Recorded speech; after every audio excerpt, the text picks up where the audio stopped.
Hello दोस्तों, कसकाय।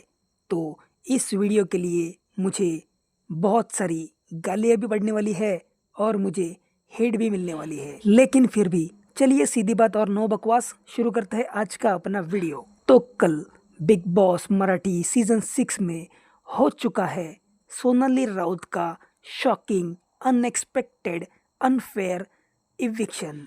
तो यहाँ पर मैं किसी की भी वकालत करने के लिए नहीं आया हूँ, लेकिन इस वीडियो में मैं कुछ अपनी तरफ से यहाँ पर बिग बॉस मराठी 6 को एक्सपोज करना चाहता हूँ और कुछ बातें ऐसी क्लियर करना चाहता हूँ जहाँ पर ये लोग बहुत ही ज़्यादा अनफेयर गेम खेल रहे हैं। और यहाँ पर इस शो से जुड़े मैं आपको कुछ काले सच भी बताना चाहता हूँ। तो ये सब अगर आपको जानना है तो चुपचाप इस वीडियो को देखो, वरना भाड़ में जाओ। तो दोस्तों, कहानी की शुरुआत होती है बिग बॉस मराठी सीजन 6 के ग्रैंड प्रीमियर से।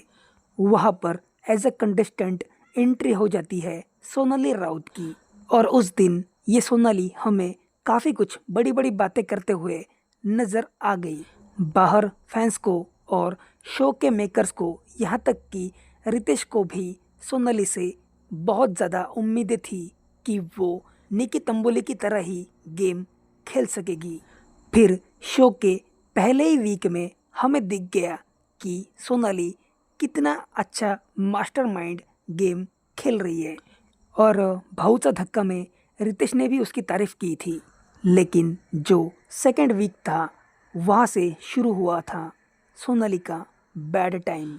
तो उस दिन घर के अंदर चल रहा था एक कैप्टनसी टास्क, जिसके अंदर हारने वाले को अपने ऊपर गोबर गिराना था। लेकिन हारने के बाद भी सोनाली ने बिग बॉस को साफ साफ मना करते हुए कहा कि सॉरी बिग बॉस, मैं ये टास्क नहीं करूँगी।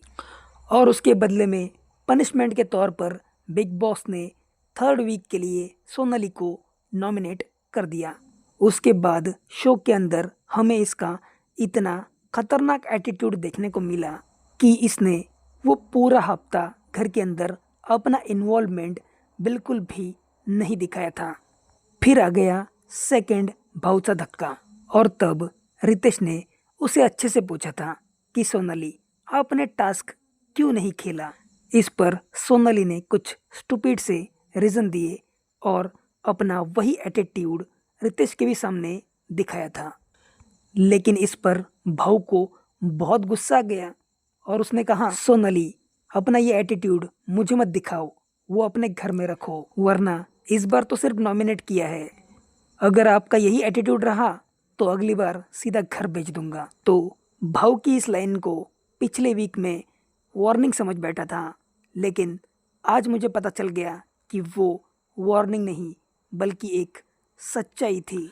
तीसरे वीक में नॉमिनेट होने के बाद भी सोनाली घर के अंदर बिल्कुल भी अपना इन्वॉल्वमेंट नहीं दिखा रही थी और किसी भी सदस्य से कुछ खास बातें भी नहीं कर पा रही थी। ऐसा लग रहा था कि वो खुद भी इस घर से जाना चाहती हो। उसके बाद आया तीसरा भाऊचा धक्का, और वहाँ पर हमें देखने को मिला सोनाली राउत का शॉकिंग इविक्शन। और इस एलिमिनेशन का रीज़न दिया कि उसे जनता की तरफ से कम वोट्स आए थे।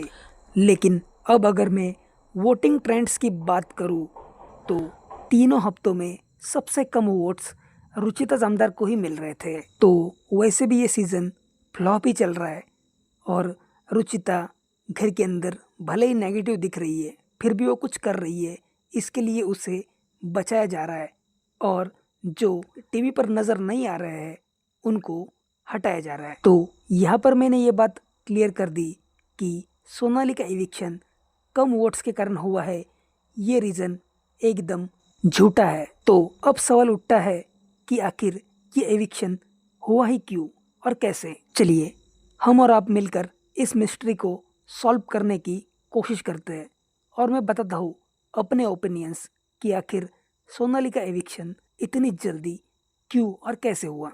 हो सकता है कि उस गोबर वाले टास्क में सोनाली ने जो एटीट्यूड दिखाया था वो बिग बॉस के मेकर्स को बिल्कुल भी पसंद नहीं आया होगा, और उसके कारण ही सोनाली के फुटेज टीवी पर से ये लोग काट रहे होंगे और इसी कारण वो ऑडियंस को दिख ही नहीं रही होगी। और हो सकता है कि इसने रितेश देशमुख के सामने भी जो एटीट्यूड दिखाया था तो वो सब भाव को बिल्कुल भी पसंद नहीं आया होगा और इसी कारण मेकर्स ने ये बड़ा फैसला लिया होगा। या फिर ये भी हो सकता है कि सोनाली इस बिग बॉस के घर के अंदर खुद ही नहीं रहना चाहती होगी।